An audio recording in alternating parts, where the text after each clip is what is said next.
Lo udah denger belum tentang alasan dibalik serangan bangsa Isra ke Masjidil Aqsa dan ada apa dibalik semua ini? So, mari kita berasumsi liar. Jadi, seperti yang diketahui oleh banyak orang bahwa Masjidil Aqsa itu bukan hanya dijadikan tempat suci bagi seluruh umat Islam, melainkan juga bagi seluruh umat Yahudi.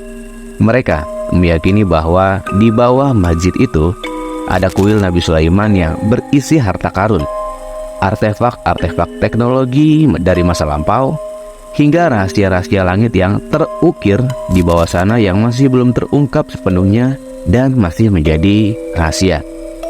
Tempat itu juga menjadi salah satu syarat bagi kedatangan sosok Mesaya akhir zaman atau juru selamat bagi bangsa Yahudi.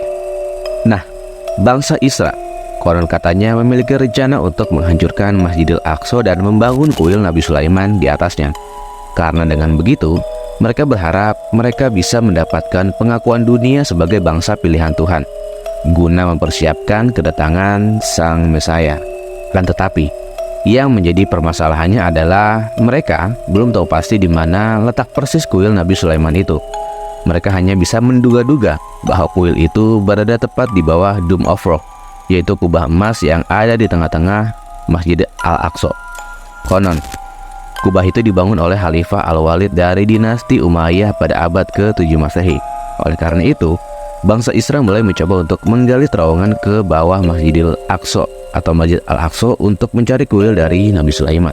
Mereka melakukannya secara diam-diam dan sangat hati-hati, karena dikhawatirkan apa yang mereka lakukan bisa merusak struktur dan fondasi dari masjid tersebut.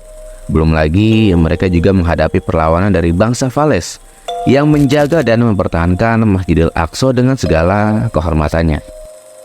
Ada sebuah teori yang beredar bahwa alasan bangsa Isra ingin sekali menemukan artefak Nabi Sulaiman itu karena mereka meyakini bahwa artefak-artefak tersebut adalah bukti nyata dari teknologi masa lampau, di mana contohnya adalah artefak cincin Nabi Sulaiman yang mampu menundukkan bangsa non-manusia atau jin dan menjadikan mereka sebagai pasukannya. Dan hal inilah yang katanya dipersiapkan oleh mereka untuk nantinya cincin itu diserahkan kepada Sang Dajjal agar ia dinobatkan menjadi raja dari dua dunia seperti Nabi Sulaiman di masa lalu.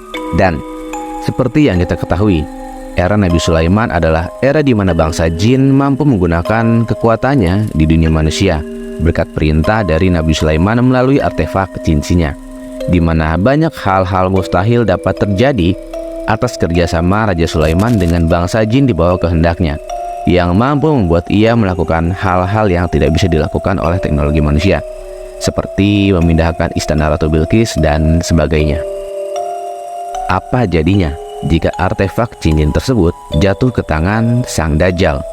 Mungkin era menyatunya dua bangsa yaitu jin dan manusia akan terjadi kembali melalui perantara dari artefak cincin tersebut, dan sang pemilik cincin itu akan menjadi satu-satunya raja yang diakui oleh kedua dunia, dunia jin dan dunia manusia, atau biasa dibilang dengan sebutan satu tatanan dunia dengan satu raja di dalamnya. And by the way, ini adalah salah satu konspirasinya yang terkait dengan akhir zaman.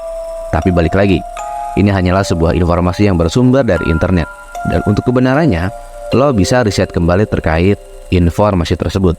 So, dengan Ipal di sini, dan mari kita berasumsi liar di kolom komentar.